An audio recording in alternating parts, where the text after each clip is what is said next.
उपमुख्यमंत्री तथा जिल्ह्याचे पालकमंत्री अजित पवार यांनी सिद्धेश्वर निंबोडी येथे पावसामुळे नुकसान झालेल्या ठिकाणांची तसेच नीरा डावा कालवा दुरुस्तीच्या कामांची पाहणी करून आवश्यक त्या उपाययोजना करण्याचे शासनाला निर्देश दिले। यावेळी तहसीलदार गणेश शिंदे, उपविभागीय पोलीस अधिकारी डॉक्टर सुदर्शन राठोड, पाटबंधारे विभागाचे कार्यकारी अभियंता दिगंबर डुबल, सार्वजनिक बांधकाम विभागाचे कार्यकारी अभियंता अमोल पवार, गटविकास अधिकारी डॉक्टर अनिल बागल, उपअभियंता सुभाष पाटील उपस्थित होते। पवार म्हणाले, राज्यात अवकाळी पावसामुळे शेती, पिके, पशुधन, घरांचे झालेले नुकसान याचे पंचनामे करण्याचे प्रशासनाला निर्देश देण्यात आले आहेत। त्यानुसार सर्व पंचनामे करण्यात येत आहेत। तसेच बाधित नागरिकांना अन्नधान्यही पुरवण्यात येत आहे।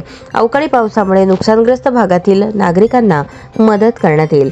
नीरा डावा कालवा फुटलेल्या ठिकाणी दुरुस्तीची कामे तात्काळ सुरू करावीत। कालव्यामधील संपूर्ण राडारुडा काढून घ्यावा।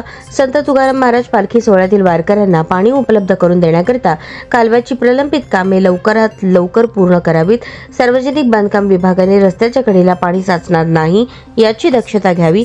रस्त्याच्या दोन्ही बाजूला साईड पट्टी भरून घ्याव्यात असेही पवार म्हणाले।